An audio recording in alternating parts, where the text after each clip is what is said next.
আধার কার্ডের এই ব্যভিচারতা দেখে, এই অত্যাচার দেখে আমি গরিব মানুষকে বলবো, যদি আমারটা শুনে থাকেন, কোনো অসহায়তা বোধ করবেন না, জাস্ট আমাদের জানান।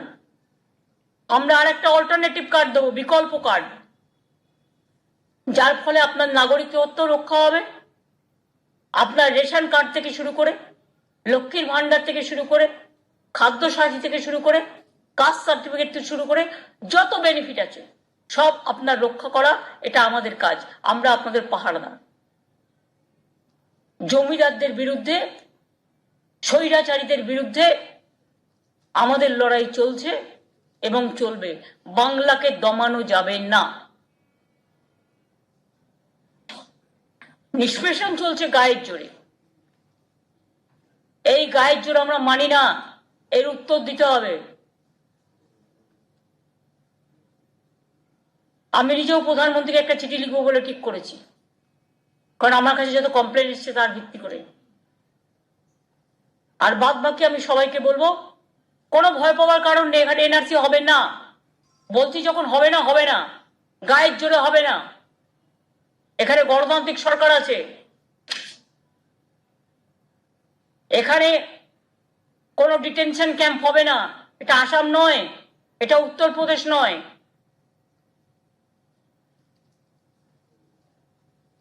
এটা বিহার নয়, এটা রাজস্থান নয়, এটা মধ্যপ্রদেশ নয়, এটা বাংলা, কবিগুরুর বাংলা, নজরুলের বাংলা, জীবনানন্দের বাংলা।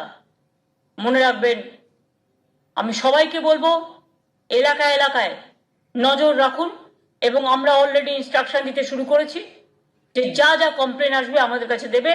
আমরা একটা বিকল্প আধার কার্ডের যে বিকল্প, যাতে তারা কোনো অধিকার থেকে বঞ্চিত না হয়, আমরা সেই কার্ডটা ইতিমধ্যেই তৈরি করব, এবং তৈরি করে আমরা 3-4 দিনের মধ্যে লোকের কাছে পৌঁছে দেবো।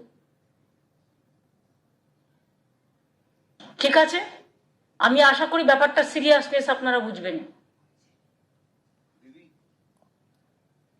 দিদি, অনেক ক্ষেত্রেই দেখা যাচ্ছে যে আপনার কৃষ্ণগঞ্জ, উত্তর 24 পরগনা, দক্ষিণ 24 পরগনা এমন এমন জায়গায় হচ্ছে, সেখানে তৃণমূলের বেশ ভালো ভোট ব্যাংক রয়েছে। এবং প্রথমত, এবং দ্বিতীয়ত হচ্ছে, আজকে প্রেস কনফারেন্স করে বলা হয়েছে যে রাজ্যের তৈরি পোর্টালে কেউ নাম লেখাবেন না, প্রয়োজনে বিজেপি পার্টি অফিসে গিয়ে নাম জানান যাদের আধার ডিঅ্যাক্টিভেশন হয়ে যাচ্ছে। এটা কি রাজনৈতিক চক্রান্ত বলে মনে করছেন সম্পূর্ণভাবে? অফকোর্স রাজনৈতিক না, ফ্যাসিবাদী চক্রান্ত। কেন বিজেপির পার্টি অফিসে গিয়ে নাম লেখাবে? রাজ্য সরকারকে জানাবে না মানে? রাজ্য সরকারই তো তাদের প্রোটেকশনটা দেবে। বিজেপি পার্টি অফিস হুলিগানিজম করা, দাঙ্গা ছড়ানো ছাড়া, মিথ্যে কথা বলা ছাড়া, ভাওতা করা ছাড়া আর কি করে? কোনোদিন মানুষের কাজ সমাধান করেছে?